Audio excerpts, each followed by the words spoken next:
So my name is K. Veeraswamy, senior lecturer in electrical engineering, Government Polytechnic,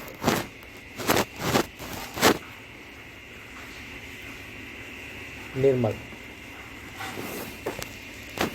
I'm teaching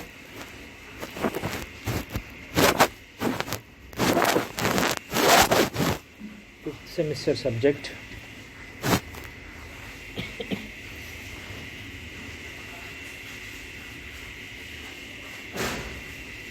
AC machines, subject code 18EE 502.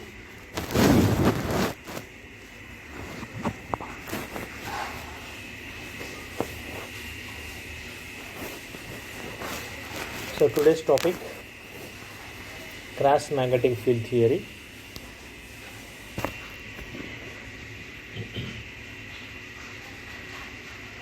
Duration 50 minutes, teaching aids, PPT, animations, right? So before going to your topic, cross magnetic field theory, generally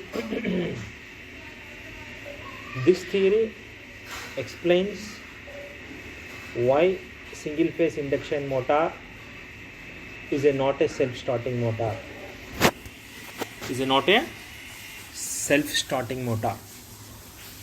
Single phase induction motor is not a self-starting motor when compared to the three-phase induction motor. In a three-phase induction motor, when a three-phase supply is given to the three-phase induction motor, a rotating magnetic field will be developed. Because of that rotating magnetic field, rotor rotates and produces continuous torque. That's why it is called, it is a self-starting motor. Similarly, same construction, but we are considering only single winding. It is a single phase induction, only one winding motor, single phase induction motor. We are giving a single phase supply. Then a pulsating magnetic field will be developed. A pulsating magnetic field instead of a rotating magnetic field. Right? So due to this pulsating magnetic field, the rotor produces forward torque, backward torque.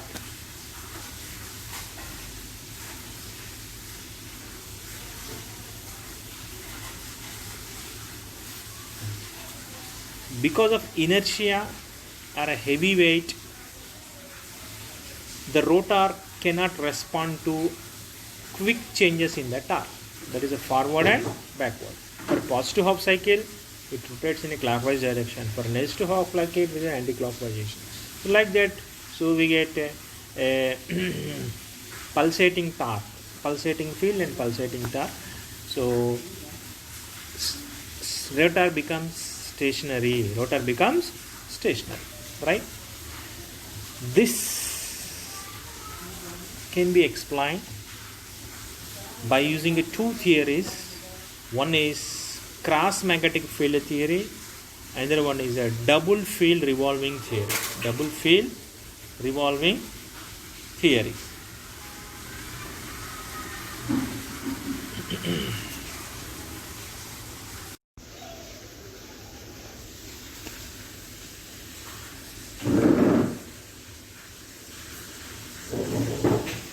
So the working principle of single phase induction motor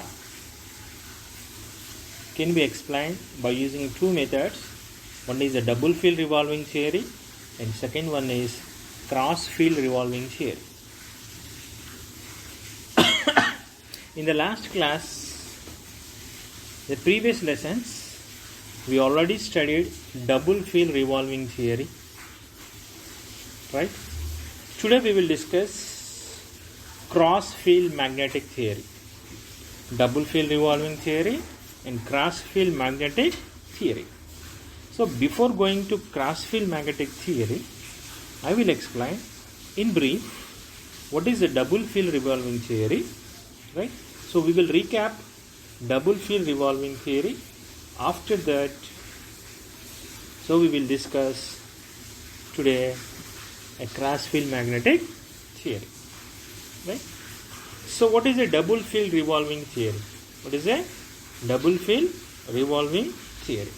Already we know that a single phase induction motor, when a single phase AC supply is given to the single phase stator winding, a sinusoidal pulsating magnetic field varying with time is produced. Varying with time is produced. As the produced magnetic field vary 2 times in a cycle, that is positive and negative cycle, therefore no torque will be produced in the motor and hence the rotor does not rotate. Therefore the single phase induction motor not self-starting motor. However, when an initial rotation is given to the rotor, it starts rotating in the direction which can be explained by the double field revolving theory, right? By giving a initial rotation in any direction, the single phase induction motor rotates in that direction, right? It can be explained by double field revolving theory, right? According to this theory, the magnetic field produced by the stator winding when alternating supply is given is equal to the sum of the 2 revolving fields rotating at synchronous speed in the opposite direction of equal magnitude. It's a very important thing in a double field revolving theory.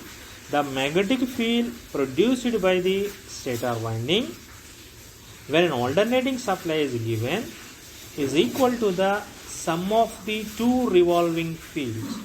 That is, single field is pulsating magnetic field is resolved into 2 fields, resolving to 2 fields. The 2 fields revolving are rotating at a synchronous speed in the opposite direction of equal magnitude. It's equal in magnitude but rotate in opposite direction, right? Simply, the very important assumption is a pulsating magnetic field is divided into 2 magnetic fields, equal magnitude, half. Suppose if it is a phi m is the total magnetic field, and in a double field revolving theory, each component is phi m by 2 and phi m by 2, phi m by 2 and phi m by 2. Both revolves with a synchronous speed, revolves with synchronous speed, but opposite direction, but in an opposite direction with equal in magnitude, right? So the magnitude of each revolving field is equal to the one of the maximum one of the alternating field. The magnitude of each revolving field is equal to 1/2 of the maximum of the alternating field. Suppose if it is a phi m is a maximum field, then the first component magnetic field is equal to phi m by 2, half of the maximum of magnetic field, right? So when phi m by 2 or phi m is the maximum value of an alternating field. So let us consider the 2 revolving fields of phi f rotating in anti-clockwise direction, phi suffix f required forward direction, right?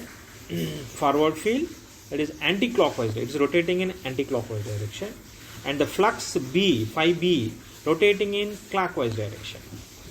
Phi b is actually backward torque produced by clockwise direction. The resultant flux phi r of these 2 fields gives the value of the magnetic field produced by the alternating supply, that is an alternating field, right? The resultant of these 2 fields, again we get resultant flux phi r, that is phi m. Each and every instant the resultant of the 2 fields will give by a single field, that is a pulsating magnetic field. 2 revolving field, resultant of 2 revolving field at any instant is equal to the alternating flux or flux produced by a sinusoidal wave or a pulsating magnetic field, right? So let us consider The two fields phi f and phi b are shown opposite to each other at start, and resultant magnetic field will be phi r is equal to 0. We know that a sinusoidal waves moves from 0 to maximum, maximum to 0, 0 to maximum, maximums to 0, and again 0 to negative maximum to 0. Right? So initially let us consider the two fields of phi m and phi b are shown opposite to each other,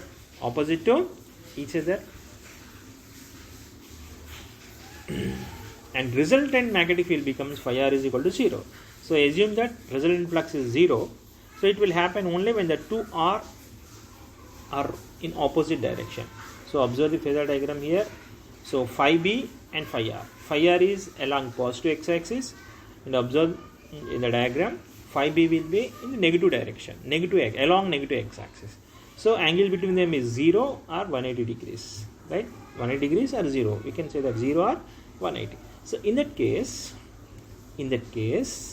the resultant flux phi r, forward flux phi r, phi f, backward flux phi b, the resultant will be phi r. So here phi r is equal to 0.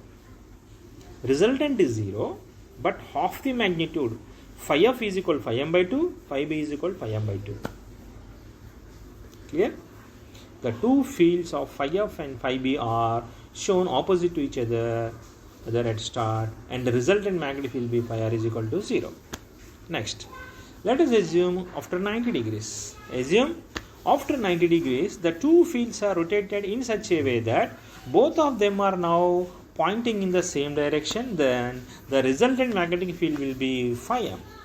So then observe here phi f is forward flux is rotating in anti-clockwise direction, and backward flux is rotating in clockwise direction. So once they rotated at 90 degrees, what happens? Initially at 0 degrees, positive x-axis and negative x-axis. When they rotated 90 degrees, what happened? They're pointing along the positive axis. You can observe positive like in the same direction, right? In the same direction, they rotated by 90 degrees. Then in that case, the resultant flux will be phi m by 2 plus phi m by 2, that is equal to phi m maximum value, right? Phi m by 2 we get phi m. So initially resultant flux is 0, then it goes to maximum phi m, right? After further rotation of 90 degrees, what happens? This phi b becomes positive x-axis, phi r becomes negative y-axis, right? Initially phi r is a forward flux which is rotating in anti-clockwise direction, which is along the positive x-axis. After that, it's rotated by 90 degrees, then goes to positive y-axis. It was further rotated by another 90 degrees, it is negative x-axis. Simply they interchange. After 90 degrees, another 90 degrees, or after 180 degrees, they interchange. Again at that same, the resultant flux will be equal and opposite. Magnitude is equal and opposite. So resultant flux is 0. When the resultant flux is 0, again it becomes 0. So initially 0, maximum, again 0, right? It is further rotated by another 90 degrees. Again they come pointing along negative y-axis. Both are along negative y-axis. So again the resultant flux is again phi m, but in negative y-axis again is a minus phi m, right? It is further rotated by another 90 degrees, again it goes to 0. Again now equal and up, again comes to original position, again it is equal to 0. So even though if you consider two different fluxes, phi f and phi b, rotating in opposite direction, and each and every instant resultant flux is same as the original flux, right? So therefore there is nothing wrong by considering two different fields, and rotating at synchronous speed, equal in magnitude, but rotating in opposite direction. Same flux resolve into two components. That's why each and every instant resultant flux is constant, same as original flux, right? So, so the continuous rotation of these two fields gives the original stator magnetic field, that is purely alternating in nature, right? So the continuous rotation of these two fields gives the original stator magnetic field. This is purely alternating in nature. Now each separate component is rotated and hence get cut by the rotor conductors. We assume that two different fluxes, one is clockwise rotating, another one is anti-clockwise direction, right?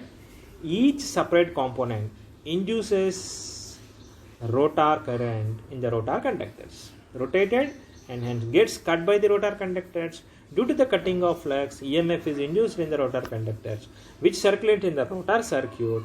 That rotor current produces rotor flux. That rotor flux interacts with one component of phi f and produces a torque in anti-clockwise direction, produces a flux in anti-clockwise direction. And the flux interacts with the second component phi b, produces a torque in clockwise direction, Clear? Very clear that each and every instant flux is constant, similar to an alternating flux and alternating current, right? There is nothing change in that. But the two half magnitudes rotating, one is clockwise and anti-clockwise direction, right? Forward flux and backward flux cuts the rotor conductors and induces EMF in the rotor conductor. By induction of a rotor EMF, again we get magnetic field. So that is rotor magnetic field. That rotor magnetic field interacts with the forward flux and interacts with the backward flux. Then because of interaction, forward flux, we get forward torque. Because of interaction of backward flux, we get backward torque. Right? The rotor flux interacts with one component of phi x, produces a torque in anti-clockwise direction, and the rotor flux interacts with the second component phi b, produces torque in clockwise direction. Right? If anti-clockwise torque is assumed to be positive, right? Assume that anti-forward direction, that is a clockwise direction of the torque, is assumed to be positive. Then the clockwise torque produced by another is negative, anti-clockwise and clockwise negative. Then the resultant of the two torques at start is 0. At starting, what happens? There is a resultant flux each and every instant, and again EMF is induced in that. Because of induced EMF, we get a flux. By interaction of flux, we get two torques. What is a forward torque? Another one is a backward torque. But they are equal and opposite. Two torques produced by forward and backward, equal and opposite. One is a positive value and another one is a negative value. Then the resultant will be equal to 0. So at start, resultant flux is 0. So resultant torque is 0. But however, if you rotate the motor in any one direction, suppose if you give a initial push to the rotor in forward direction, then what happens in the forward direction? Rotor torque increases. Backward direction, backward torque decreases. So one is increases, another one is decreases. Once if you give an initial movement or initial torque, just moving the rotor in forward direction, then the forward torque increases, backward torque decreases. So you can observe here from the diagram. So torque due to forward field, a dashed line upward, a positive torque, and your torque due to this backward is a negative, is observed in dashed line. So and each and every instant we can observe the torque, that is resultant torque at center of the axis. Resultant torque is 0. Why? Because so there is a starting torque due to forward torque, and again backward flux, equal and opposite, so cancel out. So once rotor pick up speed, simply if you give the rotation any direction, Suppose if you go the rotation in forward direction, right? In the forward direction, then automatically torque increases in forward direction. So that thick line represents the torque increase in forward direction. So once the torque increasing in forward direction, automatically torque decreases in the below negative x-axis. You can observe torque decreases. One in forward torque decreases and negative torque decreases. Right? Suppose if you rotation in backward direction, okay, in backward direction, then what happens? This backward initially at start becomes 0. Then if you rotate in backward direction, then automatically the backward torque, that is in third quadrant, and torque slowly increases and goes to maximum, right? So this is the procedure. This is the theory, cross field theory, double field revolving theory for the working principle of a single phase induction motor. Is already discussed. We already discussed in the previous class. We have discussed all these things, but only just we recapped in a brief, right?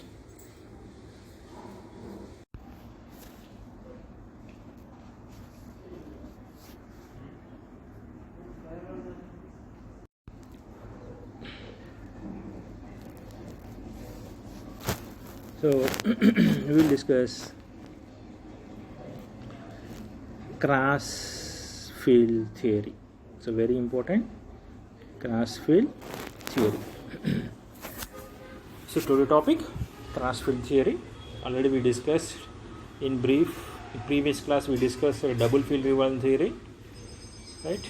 Today we will discuss cross field theory.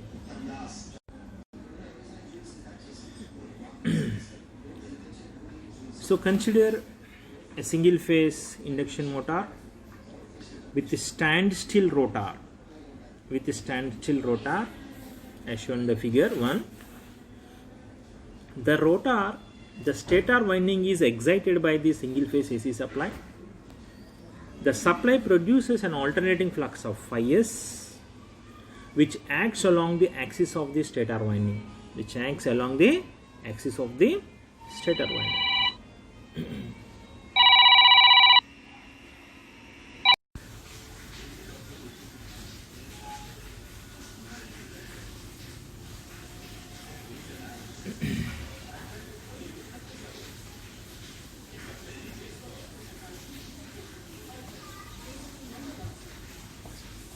Consider a single phase induction motor with a standstill rotor as shown in figure. The stator winding is excited by the single phase AC supply. The supply produces an alternating flux of phi s, which acts along the axis of the stator winding. Due to this flux, EMF gets induced in the rotor conductors due to the transformer action. Very simple. Consider here, observe the phasor diagram. So rotor and stator, magnetic field in north and south pole. When AC single phase is supply given to the field winding, it produces a magnetic field. Then one act as a north pole, another act as a south pole. We know that always magnetic flux flows from north to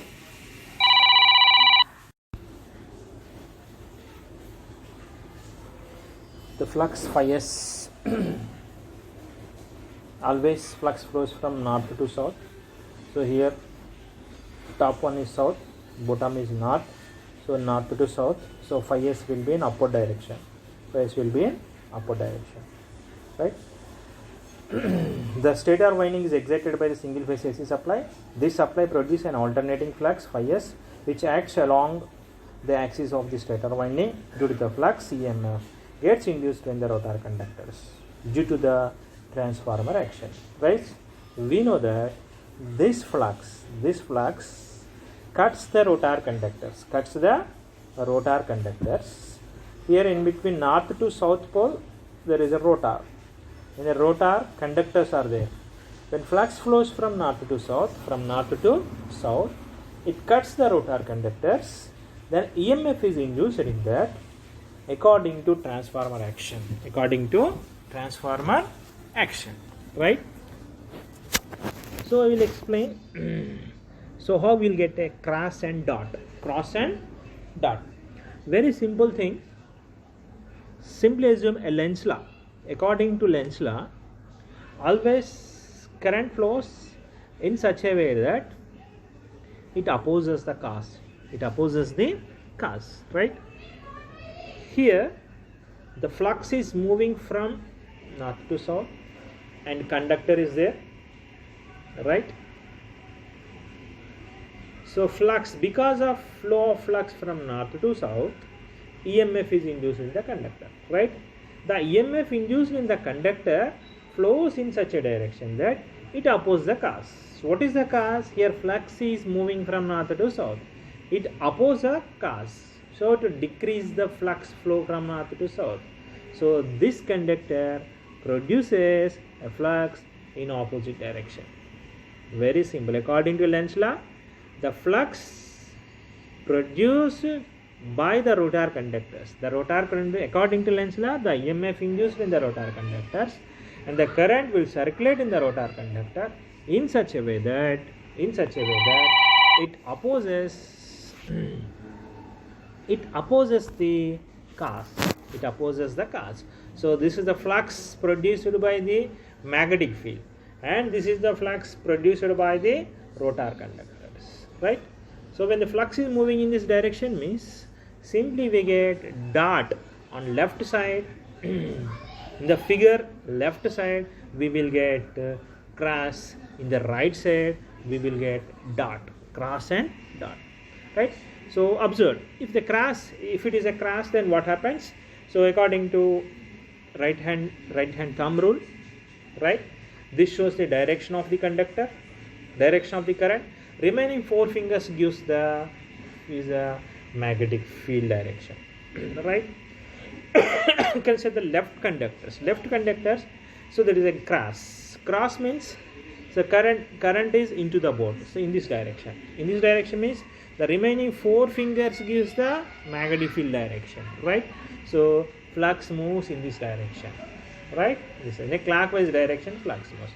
So in the cross conductors, right, when current enters into that, the remaining four fingers, so the magnetic field flows in this fashion in cross. Similarly, if you have the right hand side, a dot is there. Dot means current enters in this direction, so the remaining four fingers gives the magnetic field direction. So for cross, this is the direction of magnetic field. For a dot, this is the direction of magnetic field. So the resultant flux will be in this direction. This is the flux due to transformer action. Because of transformer action, the EMF is in the rotor conductors. The induced EMF flux produces, according to transfer action, that flows in this direction from top to bottom. But according to magnetic field, when you are giving a single phase supply, the magnetic field flows from. So the total flux produced by the rotor conductors is from top to bottom in this fashion, right? And the flux due to magnetic field is in this direction. So according to Lenz law, it tries to oppose, right? So this is known as the EMF induced in the rotor conductor is known as a transformer EMF, is known as a transformer EMF, right? So you can observe from the diagram, right? So here phi s is the flux, phi s is moving from north to south, right? And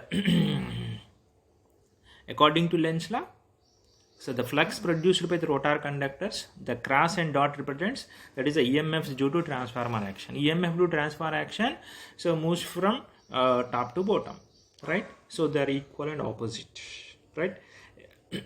So because of that, we are getting cross and dot on right side, one side cross and other side dot, right? Clear? Then we will go. So how a torque is produced? So whether the torque is produced or not, we know that when a current carrying conductor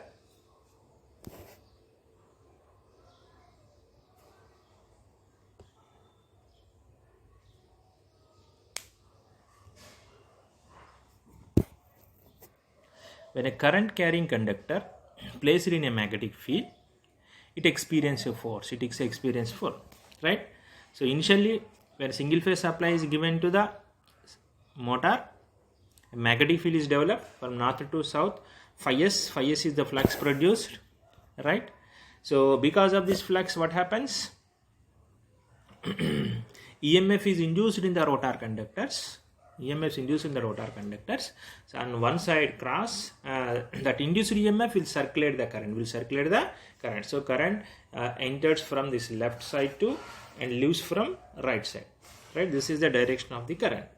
Right. So it is represented by a section of cross and dot. Cross and dot. So next, very important thing is a torque is produced.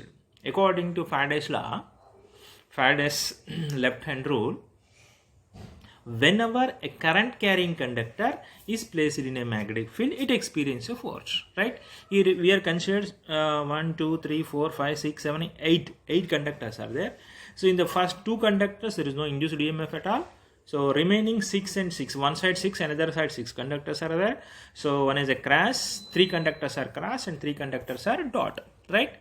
So then these 2 conductors, current carrying conductors, are in a magnetic field. That means it experiences a force. It experiences a force, right? Then you have to calculate.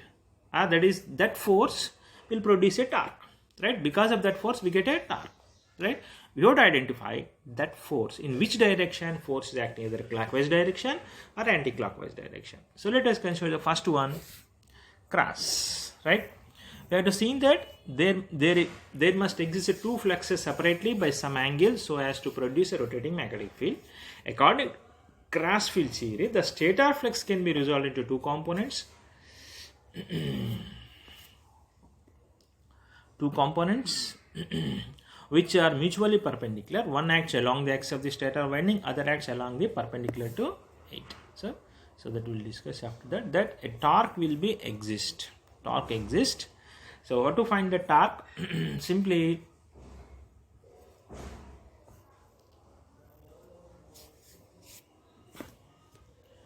a current carrying conductor placed in a magnetic field, it experiences a force, right? So consider for a motor or a torque produced by a conductor or force produced by a conductor is in a right hand rule. So left hand rule. Left hand. For generator, right hand. For motor, left hand. Motor, left hand, right? So this is the direction of the magnetic field. We know that from north to south, magnetic field flows, right? So let us consider the cross, first cross. So this shows the direction of the current.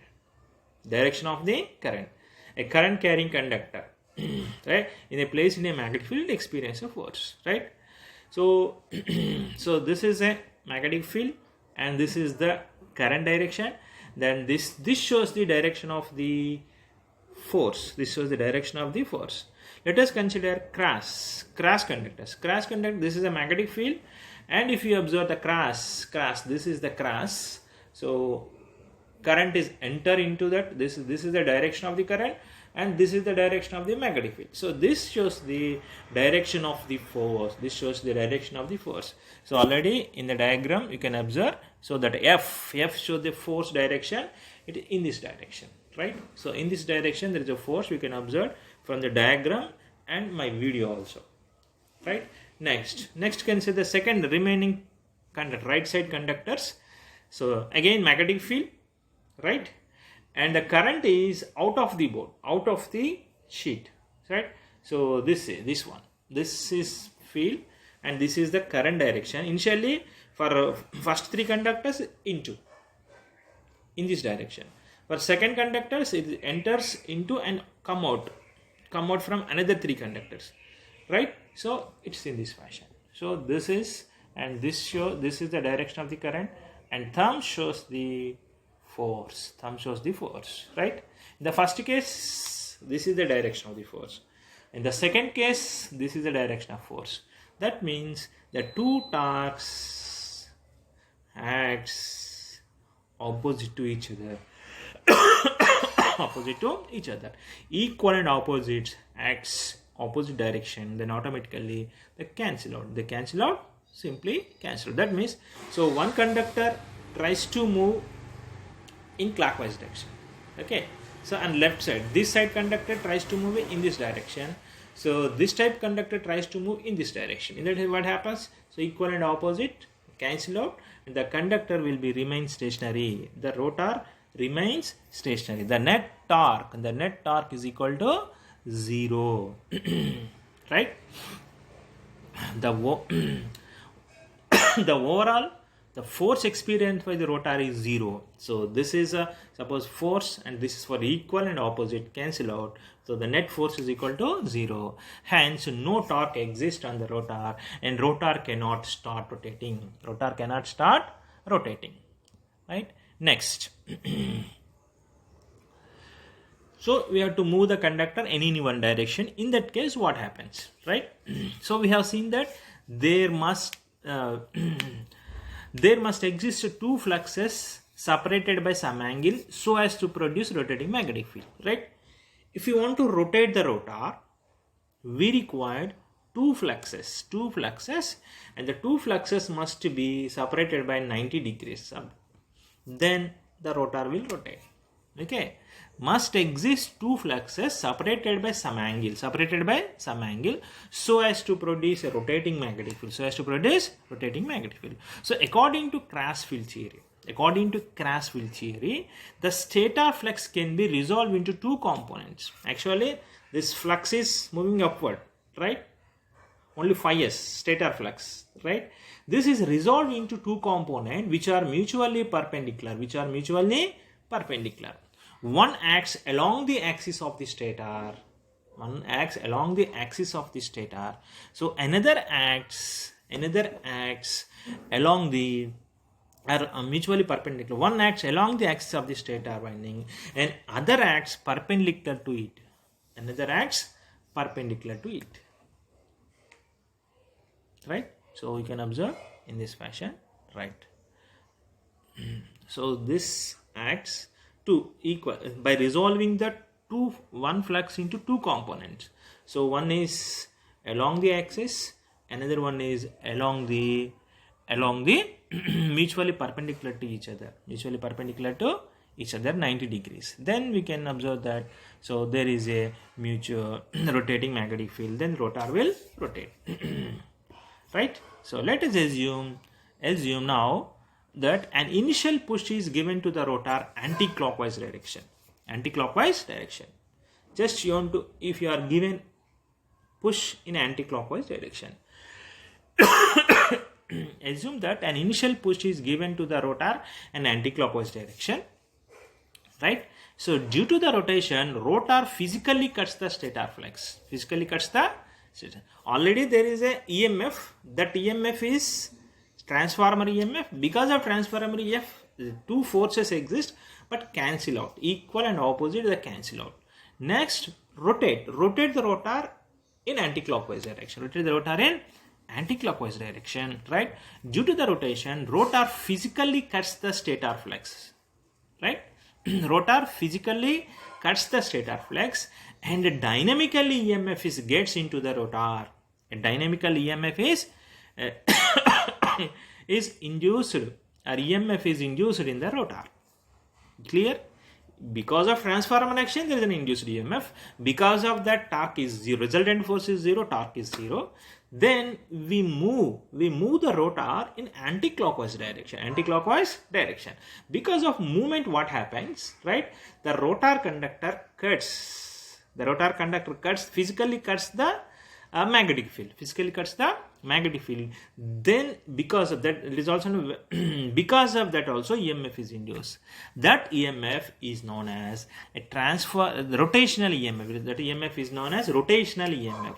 Transformer dynamical EMF, because of movement, because of the conductor movement, EMF is induced. Right? Right? So that EMF is not rotational EMF. There are two EMFs are there. What is a transformer EMF? And one is a rotational EMF. Rotational EMF, just movement of the rotor. So a rotational EMF is induced. Rotational EMF is induced. Right? The direction of such EMF can be obtained by Fleming's right hand rule. We know that. So by experience of force, in which direction the force is acting can be determined Fleming's left hand rule. Right? by using a right hand rule, we can find the EMF induced direction. EMF is induced direction, right? So we are given movement in anti-clockwise. So in this fashion, it's anti-clockwise. In anti-clockwise direction, we are given movement. This is the movement of the conductor, right? And magnetic field direction. So this is the direction of the magnetic field, right? And the remaining third finger gives the direction of induced EMF. Direction of induced EMF, right? Upper conductor. Let us take 3 conductors upward and 3 conductors downward direction, right? So because this is the direction of magnetic, initial push, initial rotation in an anti-clockwise direction, right? And this is the direction of magnetic from north to south. So here north pole and the south pole is there, from north to south magnetic field direction, and this shows current direction. So observe, so that is current enters into the board or enters into the paper, right? Current in means it is represented by cross. So observe in the diagram, we represented by cross, right? Next, in the below conductors, right? Again, we are given for below, upper conductors are moving in this direction, then automatically lower conductors move in clockwise direction, right? If the rotor is rotating in this fashion, means so this conductor is rotated in this direction, automatically this conductor rotates in clockwise direction, right? So the below conductor rotates in clockwise direction, right? So again, this is the direction of the conductors. Okay, below conductors rotates in this direction. Upper conductor rotates in clockwise direction, anti-clockwise direction, and below conductors rotates in clockwise direction. This is the direction of the rotation of the conductors, below 3 conductors, right? And this is the direction of the magnetic field, and this shows the direction of induced EMF or current. So it is out, current out. So it is represented by dot. Very simple, right? So so because of dynamically induced EMF, a rotational EMF, so current EMF is induced. The induced EMF will circulate the current. Then what happens? Because of circulation of current, again magnetic field is produced. Right? So the direction of such EMF can be obtained by Fleming's right hand rule, and this EMF is in phase with the stator flux. This EMF is in phase with the stator flux phi x, and the direction of EMF is shown in figure, already cross and dot, right? So this EMF is denoted as E to N, and this EMF circulates current through the rotor, which is I to N. This current produces its own flux called rotor flux. So this axis of phi r is at 90 degrees to the axis of the stator flux, and this rotor flux is called cross field. Right? Observe. So again, find what is the direction of the magnetic field. Due to rotational EMF. So one is a cross, another one is a dot. Uppers are cross, lower are dot. Then how to find the magnetic field direction? So let us consider separate conductors, cross conductors and dot conductors, right? The first upper conductors, current is into the board. Current is in, right? So according to right hand rule holds your conductor in your right hand, right? And if this is in the direction of the current, and remaining 4 finger gives the direction of the magnetic field, right? Here current is into the board. Then what happened? This is the direction of the magnetic field. Right? This is the direction of the magnetic field. So in this way, first conductor will produce magnetic field in this direction, right? So that is a clockwise direction. Let us hit up lower conductor. lower conductor. Again, hold the conductors. So holding a conductors such their current is out. So this is the direction of the current. Initially current in here current is out. So current outs in my direction, current out. Then current outs. Then this shows the direction of the magnetic. This is anti-clockwise direction.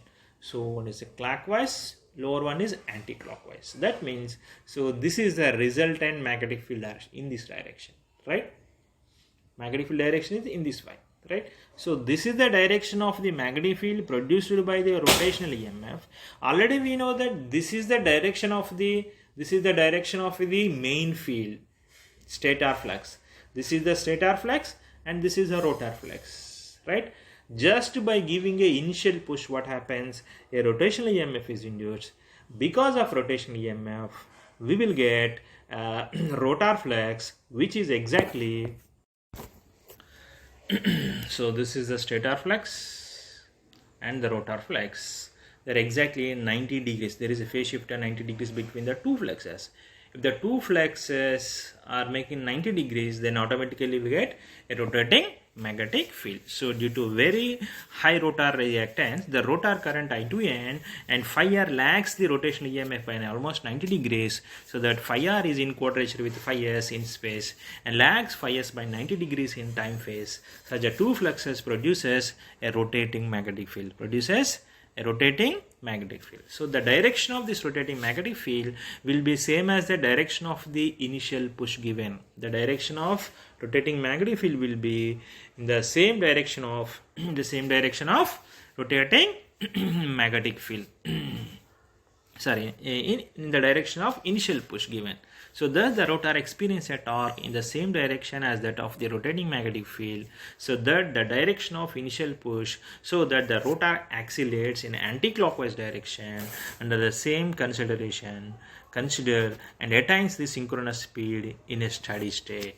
Very simple thing is, because of giving an initial push, right, the rotor EMF is induced. That rotor induced EMF will produce a flux which is exactly 90 degrees to the main flux. That's why it is known as cross magnetic field.